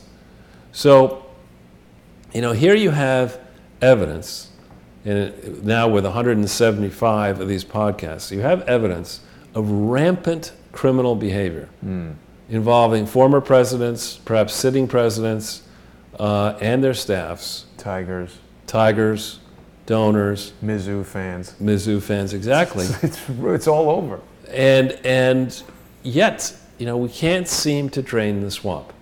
And this, to me, it would seem to me that if you're on a campaign, as I would hope people are, both parties, you're looking at our great world-leading universities and you're realizing, holy smokes, these dumbass actors are buying their way into these schools. And then the money is actually not even going to the school, going to these crooked fixers. We have absurd projects being carried on around the world that are not manifestly going to benefit the poor people in the poorest countries on earth, but instead perhaps provide yet another book contract for dopey Chelsea Clinton and somebody else to make money off the poor, and give a chance for grifters and fixers to put deals together where they go to the World Bank and say, give us $2 billion for this project, and steal 1.5 of it, and then do a half-assed job putting up something here and something there. Instead of doing all this stuff properly, we've allowed these grifters, the Clintons, the Obamas, the Bushes, Grow Harlem, and others, to continue to operate this way. And we've got to be close to a point where the public's going to stand up and say, no more. This is, we got way too much debt now on the U.S., all these other donor countries. We have our own problems to fix at home. The last thing we need is an itinerant former president going around the world, with no controls and no help, making sure that the fraudsters land on all these Clinton projects and steal U.S. taxpayer money. But that's what we have. I think people are getting fed up with that. I agree. And it occurred to me, Charles, it's like Donald Trump has got to do something about draining this swamp. It's always a relief for me to have these sessions with you because you remain positive and not just, Pollyanna positive. You present a lot of data that I think gives people hope, but with each passing day that more stupid stuff happens, like Epstein getting, suicided in jail, Ghislaine Maxwell eating hamburgers and nobody doing anything about that, even though she's now been accused of creating and possessing child pornography. She's been accused by many women of grooming them to become sex slaves or paid sex servants or whatever they are. We got to see some swamp draining soon, or I agree. We're just going to be out. I agree. Well, I think the president is going to give a rally tomorrow night in North Carolina, and campaign season is upon us. We're going to be in primary season in 3 months. How late can somebody announce that they're running for president? I think the answer to that question is state by state. It depends if you're going to participate in the primaries and deign to actually give local voters across the country a chance to have a say in who gets selected. it'll fall state by state on the deadline of the state. If, on the other hand, your idea is to not campaign, because that's what you did to lose in 2016, and to let everybody get exhausted and make fools out of themselves, and then just swoop in at the convention and say, look, this primary stuff that's for losers, I don't need primaries. I'm going to rig the general. Exactly. They love to rig these elections. But there is certainly, Hillary is not going away, and it's like a bad rash. It's like a bad monster movie. You thought you killed that monster? Well, we had her, terminate her. She Right. just kept coming back. Right, So it's right. sort of similar in that regard. Charles, I did a pretty deep dive show on Epstein and some strange messaging that's been happening surrounding Epstein. There was this issue with the Washington Post previously where an article appeared in 1979 talking about Mendenhall's baby. Some of the malicious social engineers that have attacked Crowdsource the Truth in an effort to dissuade people from going to subscribestar.com/crowdsourcethetruth or patreon.com/crowdsourcethetruth to become sponsors. They contacted the Washington Post. They changed the article, removing the reference to Mendenhall, changing it to a different name. And even though I have photographic evidence that this change was made, the Washington Post, all the way up to the editor and the general counsel, the head lawyer, have refused to change it back to what it originally said, which is very strange. And what we discovered over the weekend in the video that we did with Luke Slytalker, who's a bit of an internet expert, he's been doing some investigations into steganographic messaging in some of the photographs, digital steganography.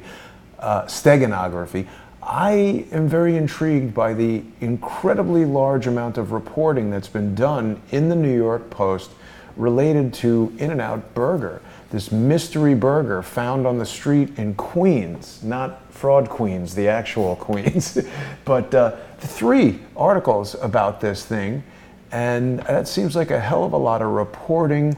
They're in touch with In-N-Out Burger's corporate headquarters, and they can't seem to explain it. They found it. Denny Warwick, the vice president of operations, was surprised. I haven't seen a similar official statement from In-N-Out Burger as to whether or not they were surprised to have an accused pedophile, pimp, madam, pornographer at their restaurant. In fact, they've refused to say anything about this. I've been in touch with them, trying to get them to release the CCTV footage that would confirm if Maxwell were there or not. I've spoken with Ghislaine Maxwell's attorney, Leah Safian, who was not enthusiastic about the conversation and would not answer questions as to whether she took these photos or not. It's important for people to remember that this is a heavily altered photo. I don't think Ghislaine Maxwell has looked like this for about 20 to 30 years. So there's this bizarre combination of extremely sophisticated photo manipulation combined with really simplistic photo manipulation. And of course, we know that the New York Post has been breaking all kinds of stories about Jeffrey Epstein and his alleged death. So this remains a really confusing mystery, and I'm curious to know what is going on between In-N-Out Burger and the New York Post. Is there even an In-N-Out Burger restaurant in New York? There's not. So, in fact, they started in California and presently have, I think, about 200 locations in California, Nevada, Arizona, and Texas. And the stated reason for this is that their main push in the fast food industry is that they have no freezers and no microwaves. All their food is fresh. I don't know how many hormones or GMOs or whatever are going into the food, but they don't freeze it. So if that's important to you, that's a place you can go to. But it's for this reason that they have stated repeatedly that they will not expand past where they are right now. They have 2 distribution centers, one in Texas, one in California, and they don't feel, from what I've read, that they can maintain the consistent quality of their food if they were to open a restaurant in New York. However, this hamburger on the street in Queens would seem to defy that analysis. I spoke to a friend of mine who is a professional food stylist, and she says there is no way, according to her, that a hamburger could travel on an airplane in someone's bag and come out landing on the street like that. She assured me that a professional was involved in setting up this photograph. I mean, you just think about it, Joe. You drop the hamburger on the street, it's not going to even stay in the paper, I don't think. Yeah, it wouldn't stay intact like this. Well, who was that cartoon character who was always asking for? Wimpy. Yeah, exactly. I will gladly pay you Tuesday for a hamburger today. So it's interesting, and you know, we're going to be talking tomorrow on Light on Conspiracies with Ole Damagard. We're going to have special guest Cody Snodgrass joining us. Cody, people will remember, was a black ops contractor who's written a lot about the bombing of the Murrah building in the Oklahoma City bombing, and he says that steganography is used extensively and has been for decades. So we'll see what those guys have to say. People should definitely get onto Patreon and Subscribestar to catch that. There's a load of exclusive content for people to enjoy there, and that's pretty much all I've got to say about hamburgers, the New York Post, and everything else. Charles, anything else you want to cover before we go? Hamburgers and ham-handed burglars. Exactly. No, once again, a wonderful job on the production and especially on this poster. Thank you. I hope people will circulate this and enjoy it. And again, if you have comments or questions, you know how to get in touch with us. Yep, and help Crowdsource the Truth get to 100,000 subscribers on YouTube. If you're not there already, hit the subscribe button, hit the bell. People are telling me they're getting notifications from Crowdsource the Truth too, so perhaps people can subscribe to that as well. Super Chat is available on Crowdsource the Truth too.